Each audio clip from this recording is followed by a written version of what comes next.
والشمس والقمر رأيتهم لي ساجدين صدق الله العلي العظيم وصدق رسول النبي الكريم ونحن على ذلك من الشاهدين والشاكرين والحمد لله رب العالمين। সম্মানিত মুআজ্জাজ মুসল্লিনে কেরাম,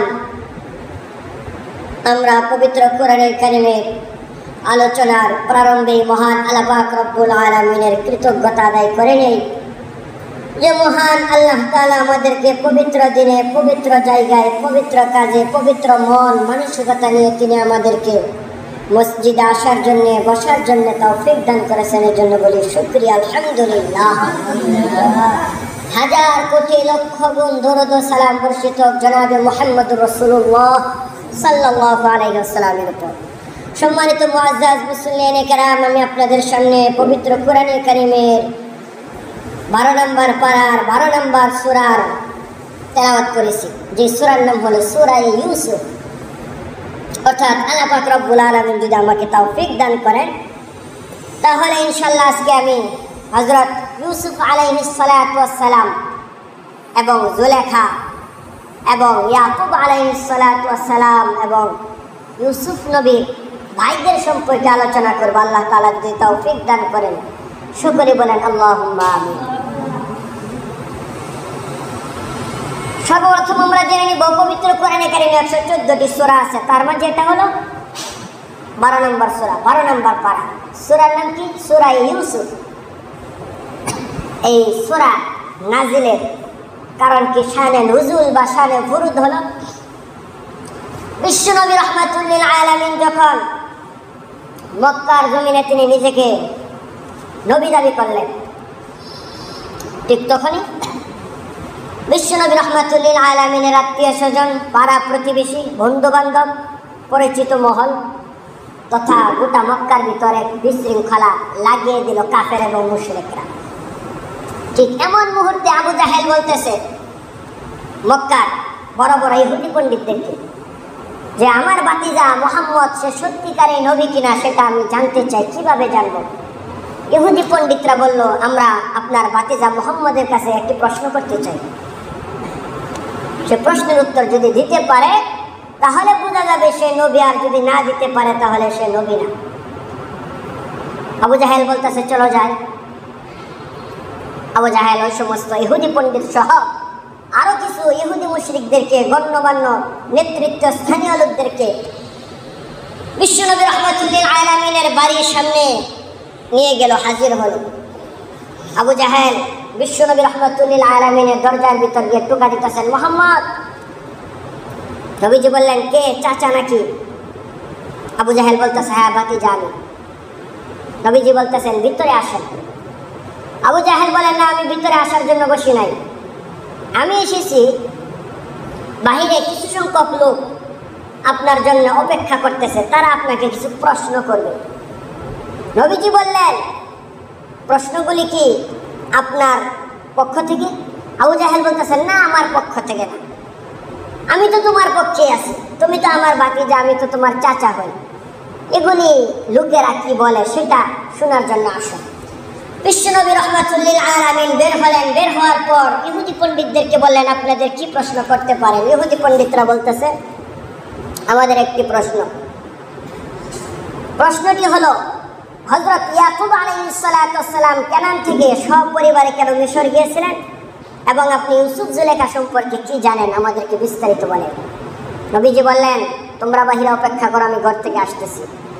আবু জাহেল বলতেছেন, ভাতিজা ঘরে কেন? উত্তর দাও। নবীজি বলতেছেন, আমি জানি না, আমি ঘরে যাওয়ার পর আল্লাহ পাক রব্বুল আলামিনের কাছ থেকে অবগত হয়ে তারপর তোমাদেরকে বলবো। আবু জাহেল বললেন, ও তাহলে কথাই, যান ভিতরে যাও, তুমি ভিতরে যাও। বিশ্বনবী রাহমাতুল লিল আলামিন ভিতরে আসলেন। আসার পর 2 রাকাত নামাজ আদায় করে আল্লাহ পাক রব্বুল আলামিনের কাছে সাজদায় লুটিয়ে পড়লেন। সঙ্গে সঙ্গে আল্লাহ পাক রব্বুল আলামিন হযরত জিবরাইল আলাইহিস সালাতু ওয়াস সালামকে পাঠিয়ে দিলেন। আল্লাহর হাবিব বিশ্বনবী রাহমাতুল আল্লাহ পাক রব্বুল আলামিন জানিয়ে দিলেন, বলতেছেন নাহনু নাকুসসু আলাইকা আহসানাল কসাসি বিমা আওহাইনা ইলাইকা হাযাল কুরআন। হে নবী মুহাম্মদ, আমি আপনার কাছে পবিত্র কোরআনের ভাষায় চমৎকার সুন্দর একটি ঘটনা বর্ণনা করতেছি।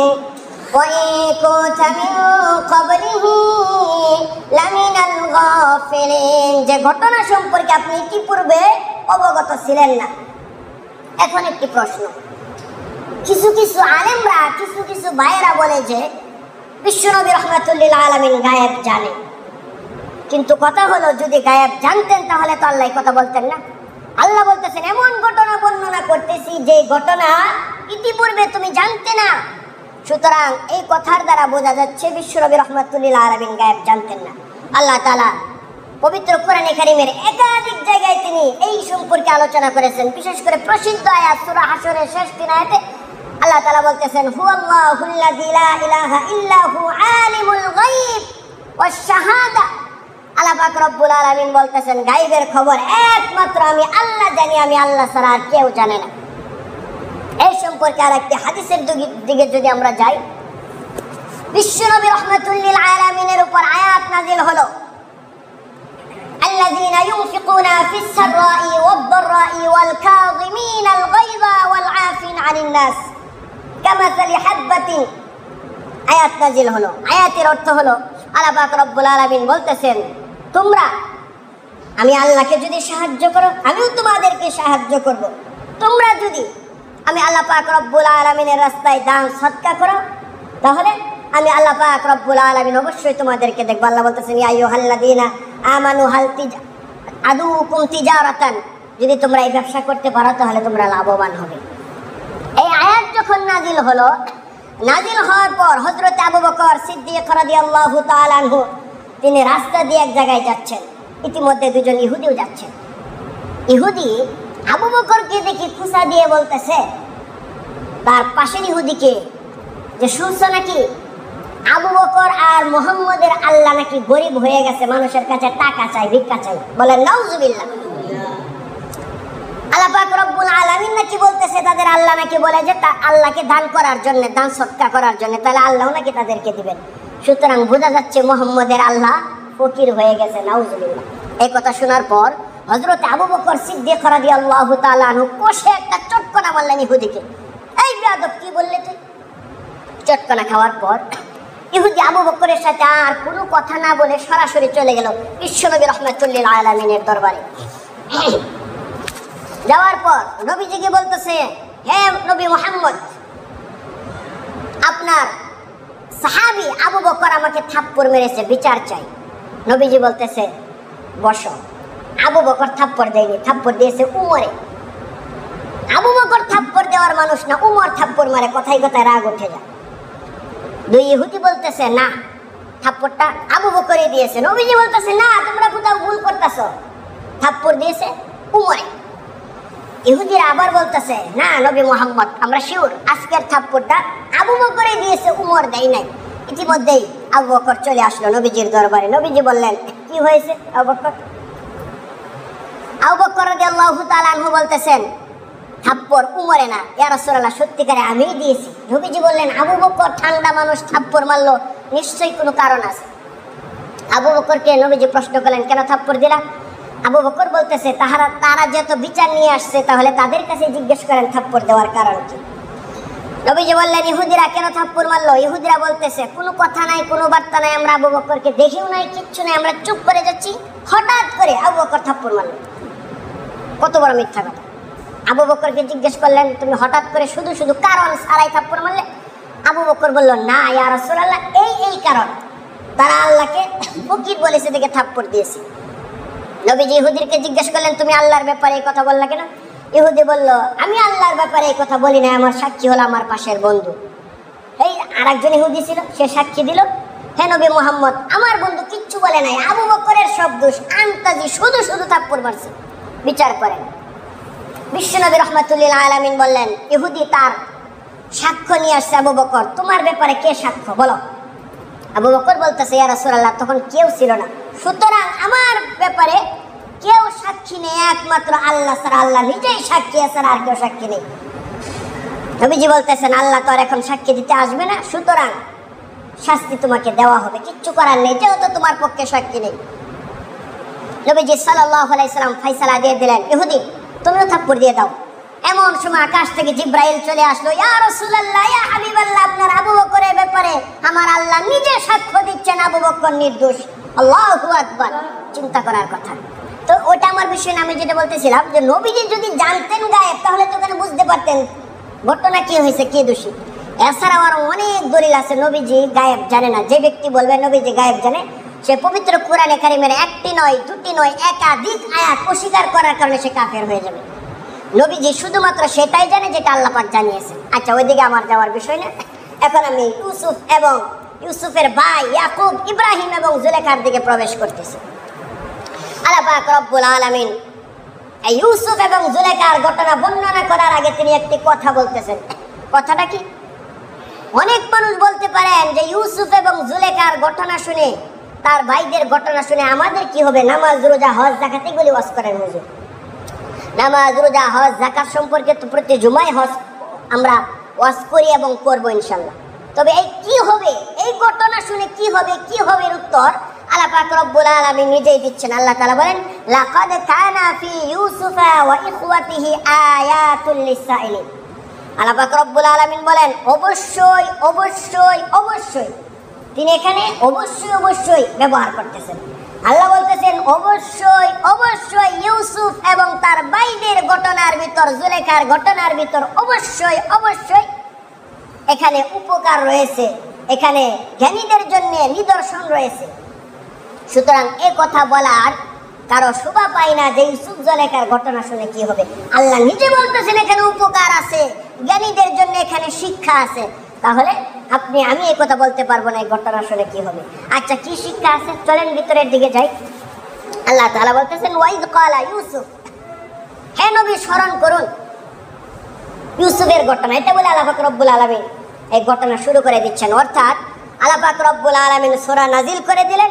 বিশ্বনবী রাহমাতুল্লিল আলামিন ঘর থেকে বের হয়ে আবু জাহেল সহ সকলকে ঘটনা শুনিয়ে দিলেন। কি ঘটনা শুনিয়ে দিলেন সেটার দিকে আমরা প্রবেশ করতেছি। সর্বপ্রথম আমরা যাব ওয়াইজ ক্বালা ইউসুফ, ইউসুফকে স্মরণ করুন। ইউসুফকে হযরত ইব্রাহিম আলাইহিস সালাতু ওয়াস সালামের নাম আমরা জানি, তিনি আমাদের জাতির পিতা।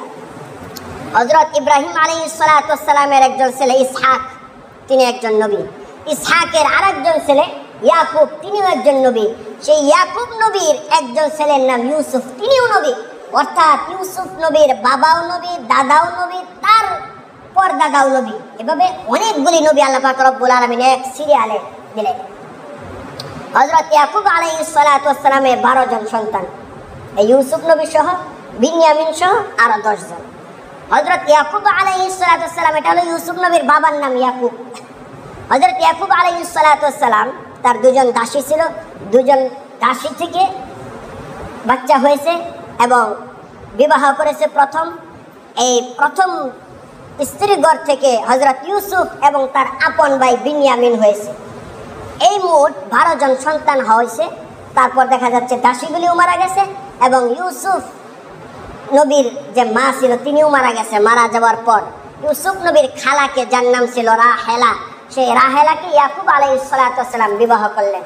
সুতরাং আমরা বুঝতে পারলাম ইউসুফ নবীরা 12 ভাই ছিলেন, তাদের ভিতর 2 ভাই আপন, ইউসুফ এবং বিনিয়ামিন। ইউসুফ নবীর মা মারা গিয়েছে, পরবর্তীতে ইউসুফ নবীর খালাকে বিবাহ করেছে হযরত ইয়াকুব আলাইহিস সালাতু ওয়াস সালাম। যখন এভাবে দিনকাল চলতেছে, বিনিয়ামিন একেবারে ছোট, ইউসুফ নবী তিনি একটু সামান্য বড় হয়েছে, একেবারে বড়ও না আবার একেবারে ছোটও না। ধরেন তার বয়স সবে মাত্র 8, 9, 10 বছর এরকম হবে। তো হযরত ইয়াকুব আলাইহিস সালাতু ওয়াস সালাম তার ছেলে ইউসুফকে অত্যাধিক অনেক বেশি ভালোবাসেন, অন্যান্য ভাইদের সাথে মিশতে দেন না। অন্যান্য ভাইরা কিছুটা দুষ্ট প্রকৃতি, অন্যান্য ভাইরা এটা নিয়ে তার পিতার প্রতি খুবই ক্ষুব্ধ, ইউসুফকে কেন আমাদের কাছে দেয় না।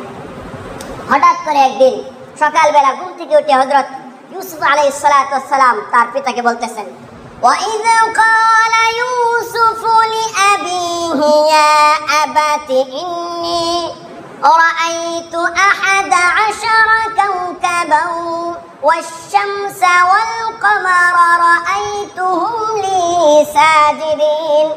আল্লাহ পাক রব্বুল আলামিন পবিত্র কোরআনের ভাষায় বলেন, হযরত ইউসুফ আলাইহিস সালাতু ওয়াস সালাম সকাল বেলায় ঘুম থেকে ওঠার পর তার পিতা ইয়াকুবকে বলতেছে, হে আমার পিতা, ইন্নী রাআইতু আহাদা আশারা কাওকাবান ওয়াশ-শামসা ওয়াল-কমার, আমি গত রাতে স্বপ্নে দেখলাম আকাশের চন্দ্র সূর্য সহ 11টি নক্ষত্র আমার পায়ে সাজদা দিতেছে। আল্লাহু আকবার। কি করতেছে? সাজদা দিতেছে। এই কথা বলার পর ইয়াকুব নবী বলতেছেন, ক্বালা লা তাকুসুস রুয়াকা আলা ইখওয়াতিকা ফায়াকিদু লাকা কাইদা। ইয়াকুব নবী বলতেছেন, চুপ, আর কথা বলো না, চুপ থাকো, চুপ থাকো, কথা বলো না। এই কথা যদি তোমার ভাইয়েরা শুনে তাহলে তারা বিশৃঙ্খলা লাগিয়ে দিবে, তাহলে সমস্যা দেখা দিবে। ইন্না শাইতান, নিশ্চয় শয়তান হলো লিল ইনসানি আদুউম মুবিন, মানুষের প্রকাশ্য শত্রু। সুতরাং যা বলেছো চুপ থাকো, আর বলো না। তবে তুমি যে স্বপ্ন দেখেছো এই স্বপ্নের অর্থ আমি বলে দিচ্ছি। এই কথা বলার পর ইয়াকুব নবী বলতেছেন, ওয়া কাযালিকা ইয়াজতাবিকা রাব্বুকা ওয়া ইউআল্লিমুকা মিন তা'ওয়িলিল আহাদিস। হযরত ইয়াকুব আলাইহিস সালাতু ওয়াস সালাম বলতেছেন, ও কাযালিকা ইয়াজতাবিকা, নিশ্চিত আল্লাহ পাক রব্বুল আলামিন তোমাকে মনোনীত করেছেন। শুধু তাই নয়, ওয়া ইউআল্লিমুহু মিন তা'ওয়িলিল আহাদিস, তোমাকে স্বপ্নের ব্যাখ্যা শিক্ষা দিবেন। শুধু তাই নয়, ওয়া ইউতিম্মু নি'মাতাহু আলাইকা ওয়া আলা আলি ইয়াকুব কামা আতাম্মাহা আলা আবাওয়াইকা ইব্রাহিম ওয়া ইসহাক। হযরত ইয়াকুব আলাইহিস সালাতু ওয়াস সালাম বলতেছেন, শুধু তাই নয়, তোমাকে তোমার পিতা ইয়াকুবের মতন, তার পিতা ইসহাক, তার পিতা ইব্রাহিমের মতন তোমাকেও নবুয়ত দিবেন তথা তোমাকে নবী হিসেবে আল্লাহ তাআলা কবুল করবেন। তারপর বলতেছেন, ক্বালা লা তাকুসুস রুয়াকা আলা ইখওয়াতিকা, সাবধান, এই কথাটা তোমাদের ভাইদের কাছে যেন না বলা হয়, বলো না কিন্তু। এই কথা বলার পর হযরতে ইয়াকুব আলাইহিস সালাতু ওয়াস সালাম তার গলা থেকে সুতা দিয়ে বাঁধা ছিল একটি ছোট্ট কাপড়, এই ছোট্ট কাপড়টি পরিয়ে দিলেন হযরত ইউসুফ আলাইহিস সালাতু ওয়াস সালামের গলার ভিতর। এটা কি? এই কাপড়টা হলো নমরুদ যখন হযরত ইব্রাহিম আলাইহিস সালাতু ওয়াস সালামকে উলঙ্গ করে আগুনের ভিতর নিক্ষেপ করেছিল, তখন আল্লাহ পাক রব্বুল আলামিনের নির্দেশে জিবরাইল জান্নাত থেকে কাপড় নিয়ে এসেছিল। আনার পর হযরত ইব্রাহিম আলাইহিস সালাতু ওয়াস সালামকে দিয়েছিল, তিনি তার পুরা শরীরকে আপাদমস্তককে ঢেকে দিয়েছিলেন। এই কাপড়টি আর জান্নাতে ফিরিয়ে নেওয়া হয়নি। এই কাপড়টি ইব্রাহিম নবী তার ছেলে ইসহাক নবীকে দিয়েছিলেন, ইসহাক দিয়েছেন তার ছেলে ইয়াকুবকে। আর ইয়াকুব নবী যখন জানতে পারলেন আমার পরবর্তী নবী হবে আমার ছেলে ইউসুফ, তখন এই গলার ভিতর যে বাঁধা ছিল সুতা দিয়ে কাপড়টা, এই কাপড়টা তার গলার ভিতর পরিয়ে দিলেন। এটার একটা বৈশিষ্ট্য ছিল, কাপড়টা ছোট্ট, জান্নাতি কাপড় তো মুজিজা স্বরূপ নবীদের জন্য। এই কাপড়টা যখন টান দেওয়া হতো বড় হয়ে যেত, জামার মতন, চাদরের মতন, আবার ছোট্ট করে বাস করলে আবার ছোট হয়ে যেত। হযরত ইয়াকুব আলাইহিস সালাতু ওয়াস সালাম এই কাপড়টি হযরত ইউসুফ আলাইহিস সালাতু ওয়াস সালামের গলার ভিতর পরিয়ে দিলেন আর বলতেছেন, ক্বালা লা তাকসুস, একদম চুপচাপ থাকবে, এই কথা তোমাদের ভাইদের কাছে বলবে না। হযরত ইয়াকুব আলাইহিস সালাতু ওয়াস সালামের বাকি 10 জন ছেলে তারা কি করত? তদানীন্তন যুগে মানুষের প্রধান কাজ ছিল পশু চড়ানো, ছাগল, ভেড়া, দুম্বা চড়ানো। তার ছেলেরা এই সমস্ত দুম্বার ছাগল চড়াতো। হযরত ইয়াকুব আলাইহিস সালাতু ওয়াস সালাম যখন প্রতিদিনের মতন ওই দিনেও তার ছেলেদেরকে দুম্বার ভেড়া দিয়ে পাঠালেন, যাও মাঠে এগুলোকে সুন্দর করে বিচরণ করে সুন্দর করে পেট ভরে খাওয়াই নিয়ে আসো। হযরত ইয়াকুব আলাইহিস সালাতু ওয়াস সালামের 10 সন্তান যখন গেল, হযরত ইয়াকুব বলেছিলেন, ইন্না শাইতানা লিল ইনসানি আদুউম মুবিন, নিশ্চয় শয়তান মানুষের প্রকাশ্য শত্রু। শয়তান এই ঘটনা যখন শুনলো, শোনার পর ওই তাদের ভাইয়ের কাছে শয়তান সুন্দর করে লম্বা জামা পরে, টুপি পরে, রিহলাহু তাওয়িলুন, লম্বা দাড়ি সাজিয়ে, হাতের ভিতর লাঠি নিয়ে একদম বড় দরবেশ সেজে তাদের ভাইয়ের কাছে এসে তাদের সুন্দর করে উপস্থিত হলো এবং বলল, তোমরা কি শুনেছো তোমাদের ভাইয়ের কথা কি হয়েছে? তারা বলল, কোন ভাইয়ের কথা? শয়তান বলতেছে, ইউসুফের কথা। ইউসুফ তো গতকালকে স্বপ্নে দেখেছে এই। এর ব্যাখ্যা হলো, তোমাদের ভাই ইউসুফ নবী হয়ে যাবেন, কিন্তু তোমরা নবী হতে পারবে না, যার কারণে তোমাদের পিতা তোমাদের ভাই ইউসুফকে বেশি ভালোবাসেন আর তোমাদেরকে দেখতে পারেন না। এই কথা শোনার পর সকলে মনের ভিতর কষ্ট পেল। তারা ভাবছিল যদি নবী হয়, প্রত্যেকে ভাবছিল হয়তো আমি হব, সে ভাবছিল আমি হব, সে ভাবছিল হয়তো আমি হব। তখন দরবেশ সাহেবকে বলতেছে, দরবেশ তো নয়, পতিত দরবেশ, মূলত শয়তান। বলতেছেন দরবেশ সাহেব আপনার কথা যদি ভুল হয়। শয়তান বলতেছে, দরবেশ বলতেছে ভুল হবে না, গিয়ে আগে জিজ্ঞেস করো, যদি ভুল হয় তাহলে তোমরা আমাকে 10 ভাই লাঠি পিটা করে এখানে হত্যা করবে, আর যদি সত্যি হয় তাহলে আমি যে পরামর্শ দিই সেটাই মানতে হবে। বললো ঠিক আছে তাই করবে, এবং বলে দিল তোমার পিতা কিন্তু মানা করেছে, সে বলবে না, সুতরাং তোমাদের কৌশলে জানতে হবে। 10 ভাই যখন বিকেল বেলা বাড়িতে চলে আসলো, হযরত ইউসুফ আলাইহিস সালামকে ডাক দিয়ে বলল তুমি গতকালকে রাত্রে কি যেন স্বপ্ন দেখেছো? ইউসুফ আলাইহিস সালাম বলতেছেন বলা যাবে না, পিতার পক্ষ হতে নিষেধ। তখন তার ভাইয়েরা বলতেছে আমরা জানি তুমি স্বপ্নে দেখেছো চন্দ্র সূর্য সহ 11টি নক্ষত্র তোমাকে সাজদা করতেছে, তাই না? হযরত ইউসুফ আলাইহিস সালাম বলল এই ঘটনা তোমাদেরকে কে বললো? আমি তো বলি নাই। তারা বলতেছে বাবাই আমাদেরকে বলেছে, সুতরাং কোনো সমস্যা নাই, বাবাই বলেছে, তুমি বলে দাও বিস্তারিত কি কি স্বপ্নে দেখেছো আর বাবা কি বললো। ইউসুফ নবী চিন্তা করলো যেহেতু বাবা ঘটনা বলে দিয়েছে তাহলে তো নিষেধাজ্ঞা উঠে গিয়েছে। সে সুন্দর করে বলে দিল ইন্নী রাআইতু 11 কাওকাবান ওয়াশ-শামসা ওয়াল-কমারা রাআইতুহুম লি সাজিদিন। আমি স্বপ্নে দেখলাম চন্দ্র সূর্য 11টি নক্ষত্র আমাকে সাজদা দিতেছে এবং আমার বাবা বলেছে আমি নাকি পরবর্তী নবী হব। এই কথা শোনার পর তার ভাইয়েরা আরো বেশি ক্ষিপ্ত হয়ে গেল। দরবেশের কথা তো ঠিক, ওই কথা তো ভুল নয়। পরদিন আবার বকরি চড়াতে গেল, আবার দরবেশ উপস্থিত। দরবেশ প্রশ্ন করতেছে জিজ্ঞেস করেছে? হ্যাঁ জিজ্ঞেস করেছি। কি বলেছে? আপনি যা বলেছেন ঠিক তাই বলেছে। এখন আমরা কি করতে পারি? দরবেশ বলতেছেন তাহলে এবার আমি যা বলি তা তোমাদের মানতে হবে, এখন তোমাদেরকে নিয়ে পরামর্শ হবে। ভাইয়েরা বলল আজকে আমরা সমস্ত ভাই বকরি চড়ানোর জন্য আসি নাই, কিছু ভাই বাড়িতে রয়ে গেছে, সুতরাং আগামীকালকে সবাই আসবো, তারপর মিটিং হবে, দেখা যাবে কি হয়। ঠিক আছে।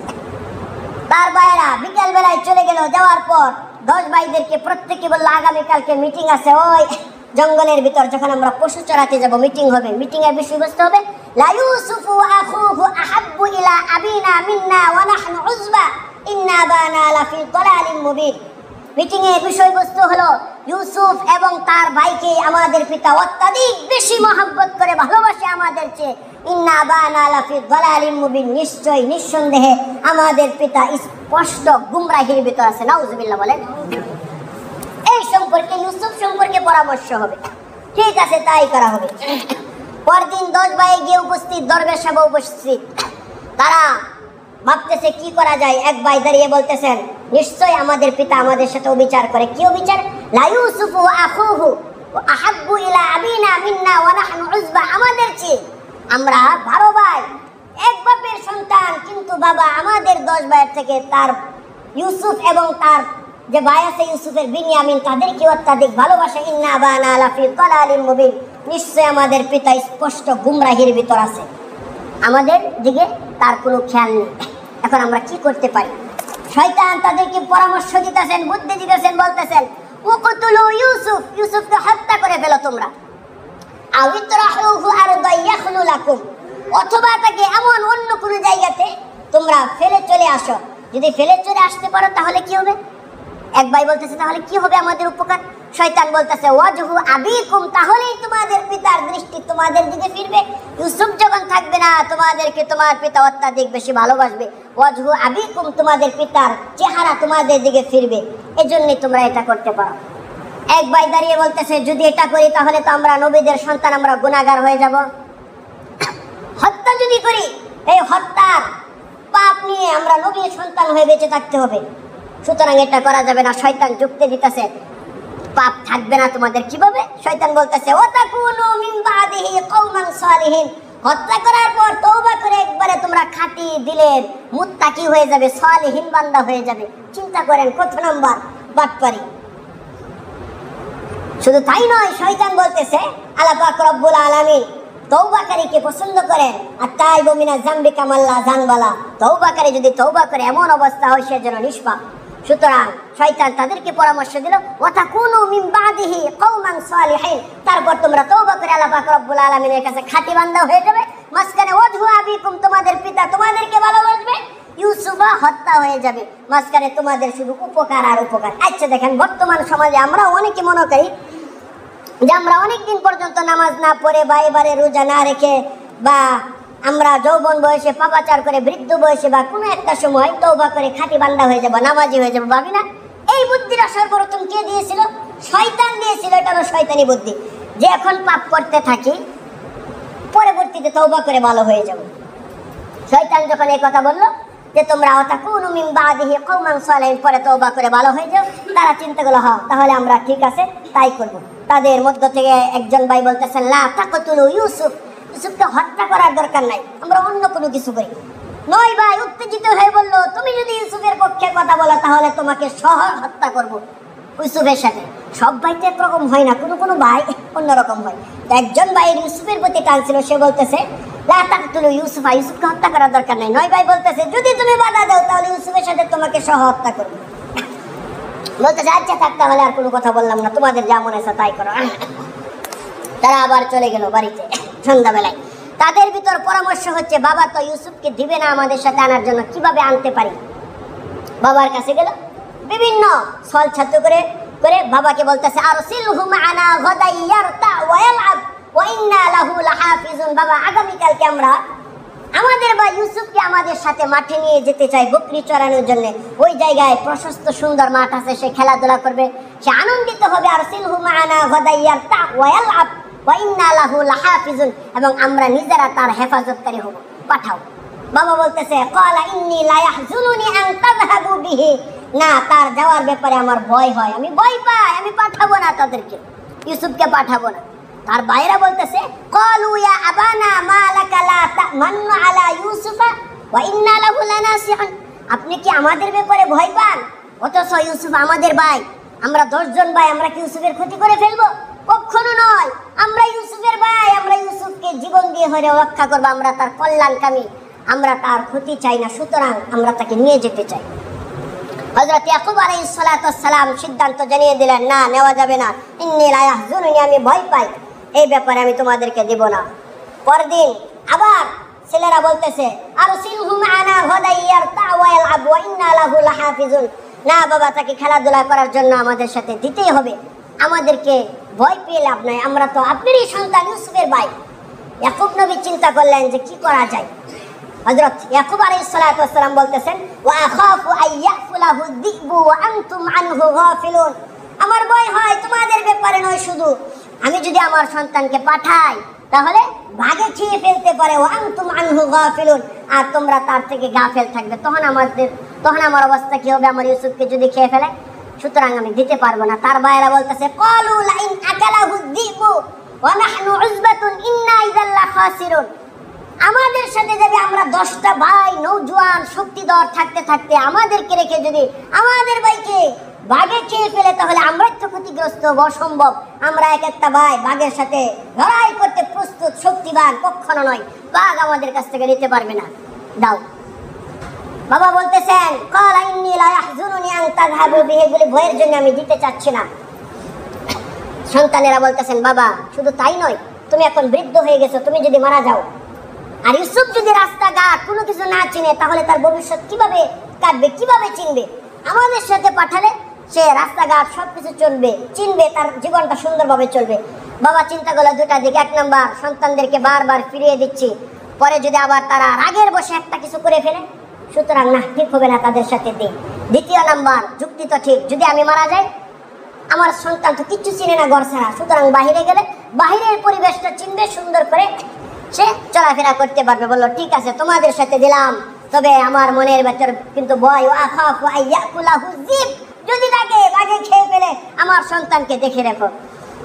হযরত ইয়াকুব আলাইহিস সালাতু ওয়াস সালামের কুল থেকে নিয়ে অপর ভাই কুলে নিল, তার কাছ থেকে জোর করে আরেক ভাই কুলে নিল, তার কাছ থেকে চুমা দিতেছে আরেক ভাই নিতেছে, মানে আদরের কোনো শেষ নেই। ইয়াকুব নবী দেখে মুস্কি মুস্কি আসে, বাহ আমার সন্তানের ইউসুফের তো ভালোই মহব্বত করতেছে, তাহলে তাকে দিতে বাধা কিসে ছিল?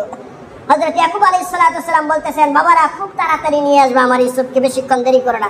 বললো বাবা কোনো চিন্তা করবা না, তার কিচ্ছু হবে না যদি হয়ে যায় ওয়া নাহনু উযবাতুন ইন্না ইযাল লাখাসিরুন, তাহলে তুমি কি ক্ষতিগ্রস্ত হবে? তার চেয়ে তো আমরাই বেশি ক্ষতিগ্রস্ত হব, আমার ভাই। এই কথা বলে নিয়ে যাচ্ছে। যখন নাকি হযরত ইয়াকুব আলাইহিস সালাতু ওয়াস সালামের চোখের আড়াল হয়ে গেল, সাথে সাথে হযরত ইউসুফ আলাইহিস সালাতু ওয়াস সালামকে কোল থেকে নিচে একটা আছাড় মেরে ফেলে দিল। চিন্তা করেন কত বড় নাফরমান। ফেলানোর পর শুধু তার ভিতরে ক্ষান্ত হয়নি, বরঞ্চ কেউ লাঠি দিতে শুরু করলো, কেউ ঘুষি দিতে শুরু করলো, এভাবে এক খারাপ আচরণ শুরু করে দিল। হযরত ইউসুফ আলাইহিস সালাতু ওয়াস সালাম বলতেছে, আমার সাথে এরকম খারাপ আচরণ তোমরা হঠাৎ করে করতেছো, কারণটা কি? আমি কি দোষ করেছি? তোমরা এরকম কেন করতেছো? কেউ কি আমার প্রতি দয়াশীল হবে না? তারা 11 ভাই বলতেছে, আমরা দয়াশীল হবে না। তুমি কি করো? ওই যে গত রাত্রে স্বপ্নে দেখেছিলে কয়েকদিন আগে, আকাশের 11টি নক্ষত্র আর চন্দ্র সূর্য তোমাকে সাজদা করতেছে, তাদেরকে বলো তারা যেন তোমাদের প্রতি দয়াশীল হয়, তাদেরকে বলো বাঁচানোর জন্য, আমরা কেউ বাঁচাতে আজকে রাজি নই, তোমাকে মেরে ফেলবো। একথা বলতে বলতে টেনে হেসড়ে আর একটু সামনে নিয়ে গেল। নিয়ে যাওয়ার পর এক ভাই আর একজনকে বলতেছে, উকতুলু ইউসুফ, আর বেশি টানাটানি দরকার নাই, এখন ইউসুফকে হত্যা করে ফেলো, আর সামনে যাওয়ার দরকার নাই। হযরত ইউসুফ আলাইহিস সালাতু ওয়াস সালামকে সুন্দর করে কয়েকজন হাতের ভিতর ধরলো, কয়েকজন পায়ের ভিতর ধরে ছুরি নিয়ে মারতে যাবে, এমন সময় এক ভাই, ওই যে যেই ভাই কয়েকদিন আগে পরামর্শের দিন বলেছিল যে ইউসুফকে হত্যা করার দরকার নাই, সে তো আমাদের ভাই, সে কি করলো? ধরে ফেললো। আল্লাহ পাক রব্বুল আলামিন কোরআনের ভাষায় বলতেছে, ক্বালা কাইলুম মিনহুম লা তাকতুলু ইউসুফ, তার ভাই ছুরির ভিতর ধরে ফেললো, বলতেছে ইউসুফকে হত্যা করার দরকার না, সে তো আমাদের ভাই, বরং চলো তাকে আমরা এক বন্ধ কূপের ভিতর ফেলে দেই। আলকুহু ফি গায়াবাতিল জুব্বি ইয়ালতাকিতুহু বা'দু সাইয়ারা ইন কুনতুম ফাইলিন, যদি আমরা তাকে অন্ধ কূপের ভিতর ফেলে দেই তাহলে সে হয়তো একা একাই মারা যাবে, নতুবা কোনো যাত্রী দল তাকে গোলাম হিসেবে ক্রয় করে নিয়ে যাবে, আমাদের উদ্দেশ্য হাসিল হবে, বাবার কাছে নেই, আমাদেরকে বাবা ভালোবাসবে, শুধু শুধু মারার দরকার নেই, আমাদের ছোট ভাই, দয়া লাগে। তারা বলতেছেন, তাহলে ইউসুফকে হত্যা করার আগে আগে তোমাকে হত্যা করব, তারপরে ইউসুফকে ভোট করব। সেই ভাই বলতেছে, যদি তাই করো, দুই ভাইকে একসাথে হত্যা, তাহলে বাবার কাছে কি জবাব দিবা? চিন্তা করলো, কথা তো ঠিক, ঠিক আছে হত্যা করব না, কি করবো তাহলে? ওয়ালকুহু ফি গায়াবাতিল জুব্বি, এক অন্ধকূপের ভিতর ফেলে দিব। সেই ভাই বলতেছে, যে ভাই বারণ করেছে মারা দরকার নেই, সে বলতেছে, আমার পরিচিত আরেকটু সামনে একটি কূপ আছে, কূপটি পরিত্যক্ত, পানি নেই, এই কূপের ভিতর ফেলে দিব, হয়তো নিজে নিজেই মারা যাবে, নয়তো কোনো বণিক দল তাকে নিয়ে যাবে। বললো ঠিক আছে, তাই করা হবে। আল্লাহ পাক রব্বুল আলামিন কোরআনের ভাষায় বলেন, ফালাম্মা যাহাবু বিহি ওয়া আজমাউ আন ইয়াজআলুহু ফি গায়াবাতিল জুব।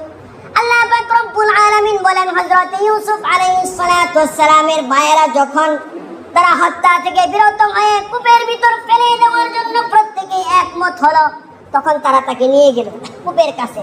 নেওয়ার পর কি করলো? তার জামা কাপড়গুলি খুলে উলঙ্গ করে দিল। উলঙ্গ করার পর তাকে কূপের এখানে দাঁড় করিয়ে তাকে ধাক্কা মেরে কূপের ভিতর ফেলে দিল। যখন ফেলে দেয়, হযরত ইউসুফ আলাইহিস সালাতু ওয়াস সালাম কান্না করতেছেন আর এক হাত দিয়ে কূপের মুখের উপর ধরে ফেললেন। ধরে ফেলার পর তার ভাইয়েরা হাতের ভিতর প্রচন্ড জোরে লাঠি দিয়ে দিল, আঘাত করলো, যার কারণে ইউসুফ আলাইহিস সালাতু ওয়াস সালাম হাত ছেড়ে দিলেন, কূপের ভিতর পড়ে যাচ্ছে। আর আল্লাহ পাক রব্বুল আলামিন জিবরাইলকে বলতেছেন, জিবরাইল তুমি যাও কূপের ভিতর দেখো, গায়াবাতিল জুব, এক অন্ধ কূপের ভিতর ইউসুফকে নিক্ষেপ করেছে, ওয়া আখিহি, তার ভাইয়েরা। সুতরাং তুমি গিয়ে আমার নবী ইউসুফকে সুন্দর করে তোমার কুলে তুলে নেও, সে যেন নিচে না পড়তে পারে, তার যেন কোনো ক্ষতি না হয়। তাফসিরে মারিফুল কুরআন এবং তাফসিরে ইবনে কাসিরের ভিতর লেখেন, জিবরাইল বলতেছেন, ইয়া রাব্বাল আলামিন, ইয়া আকরামাল আকরামিন, বর্তমানে আমি হলাম সিদরাতুল মুনতাহাতে অবস্থিত। সিদরাতুল মুনতাহা থেকে আমি কিভাবে যাব মিশরের, কেনানের, সিরিয়ার ওই কূপের কাছে? অথচ তাদেরকে তো তার ভাই ছেড়ে দিয়েছে, পড়ে যাচ্ছে এমন অবস্থায়। আল্লাহ পাক রব্বুল আলামিন বললেন, তুমি তোমার 600 পাখাকে খুলে চলে যাও। তাফসীরের ভিতর লেখেন, এই পৃথিবীতে মাত্র একবার হযরত জিবরাইল আলাইহিস সালাতু ওয়াস সালাম 600 পাখা তিনি একসাথে ডানা মেলে জমিনে চলে এসে হযরত ইউসুফ আলাইহিস সালাতু ওয়াস সালাম কূপে পড়ার আগেই ডানা নিচে বিছিয়ে দিলেন। সুবহানাল্লাহ, ধরে ফেললেন, নিচে পড়তে দেয়নি। পড়ার পর তিনি কান্না করতেছেন, আল্লাহ তাআলা ওহী নাযিল করে দিলেন, ওয়া আওহাইনা ইলাইহি লাতুনাব্বিআন্নাহুম বিআমরিহিম হাযা ওয়া হুম লা ইয়াশউরুন। আল্লাহ পাক রব্বুল আলামিন জানিয়ে দেন, ইউসুফ তুমি ভয় পেও না, তোমার ভাইরা এখানে তোমাকে ফেলে দিয়েছে, আমি তোমার কাছে ওহী নাযিল করলাম, একটা সময় আমি আল্লাহ তোমাকে এমন জায়গায় পৌঁছাবো, তোমার ভাইরা অবাক হয়ে যাবে, কি করবে তারা বুঝতে পারবে না। ফেলে দিল। ফেলে দেওয়ার পর তার ভাইরা বলতেছে জামা কাপড় তো উলঙ্গ করে রেখে দিলাম, জামা কাপড়ও ফেলে দেই। আর এক ভাই বলতেছে না, জামা কাপড় ফেলার দরকার নাই, জামা কাপড় দিয়ে একটা কাজ করবো। কি কাজ? তো বাড়িতে বুড়ার একটা বুঝ দিতে হবে না? যখন প্রশ্ন করবে ইউসুফ কই কি করব, বাড়িতে গেলে তো বুড়া ধরবে, বুড়ার একটা বুঝ তো দিতে হবে। এই জামা কাপড় দিয়ে একটা বুঝ দিব। কি বুঝ? আল্লাহ পাক রব্বুল আলামিন বলতেছেন ওয়াজাউ আলা কামিসিহি বিদামিন কাযিব, তারা তাদের ছাগলগুলি হতে একটি ছাগল জবাই করে ওই ইউসুফের জামার ভিতর সুন্দর করে রক্ত মাখিয়ে দিল। রক্ত মাখানোর পর তারা রক্ত মাখার জামা নিয়ে সন্ধ্যার পরে আল্লাহ পাক রব্বুল আলামিন বলতেছেন তারা প্রতিদিন তাদের বেড়া ছাগলগুলি নিয়ে তারা বিকেলের আগেই চলে যায়, মাগরিবের অনেকক্ষণ আগেই চলে যায়। ওই দিন তারা একবারে সন্ধ্যার আরো অনেকক্ষণ পরে, আল্লাহ বলতেছেন কোরআনের ভাষায় ওয়াজাউ আবাহুম আইশা ইয়াবকুন, সন্ধ্যার পরে তারা বাড়ির কাছে ঘরের পিছনে গিয়ে হাউমাউ করে কান্না করতেছে। আল্লাহ বলতেছেন সত্যিকারেই তারা কান্না করতেছে, এমন এক ভাব ধরলেন। হযরত ইয়াকুব আলাইহিস সালাতু ওয়াস সালাম দৌড় করে ঘর থেকে বের হলেন। কি হলো কি হলো? তোমরা সকলেই কান্না করতেছ, তোমাদের ছাগলগুলির উপর কি বাঘ আক্রমণ করেছে? তারা বলল না। কি হয়েছে? তারা বলতেছেন ক্বালু ইন্না যাহাবনা নাস্তাবিকু ওয়া তারাকনা ইউসুফা ইনদা মাতাইনা ফাআকালাহু যিব, বলতেছে আমাদের পিতা আমরা দৌড় প্রতিযোগিতায় গিয়েছিলাম, আর যাওয়ার সময় আমাদের কাপড় চোপড়ের কাছে মাল সামানের কাছে ইউসুফকে রেখে গিয়েছিলাম, তুমি দেখো। আর যখন আমরা দৌড় প্রতিযোগিতা দিয়েছিলাম এমন সময় ফাআকালাহু যিব, একটি বাঘ এসে ইউসুফকে খেয়ে ফেলেছে, সুতরাং আপনার ইউসুফকে আমরা রক্ষা করতে পারিনি। এই কথা বলে আল্লাহ পাক রব্বুল আলামিন বলতেছেন ওয়াজাউ আলা কামিসিহি বিদামিন কাযিব, রক্ত মাখা জামা দিলেন হাতে, নেও। এই যে ইউসুফের জামা, তাকে বাঘে খেয়েছে, সাক্ষ্য নিয়ে আসলাম। রক্ত মাখা জামা দেওয়ার পর তারা একটা কথা বললেন, আল্লাহ বলতেছেন কোরআনে উল্লেখ করে দিয়েছেন কথাটা। তারা বলতেছেন এই যে বাবা জামা নেও, ওয়ামা আনতা বিমুমিনিন লানা ওয়ালাউ কুননা সাদিকিন, আমরা সত্যবাদী জানি তারপরেও তুমি আমাদেরকে বিশ্বাস করবে না। চিন্তা করছেন কি বলতেছে? বলতেছে বাবা জামা মাখা কাপড় নিয়ে আসলাম, ওমা আনতা বিমুমিনিন লানা, আমরা সত্যবাদী সত্যিকারে জানি, কিন্তু তুমি আমাদেরকে বিশ্বাস করবে না। তখন তার বাবা হাতে জামা নিয়ে দেখতেছেন এটা তো ইউসুফের জামা ঠিক, কিন্তু ভাগে খেলো জামা তো কোনো দিক দিয়ে ছিঁড়া ফেলা নাই।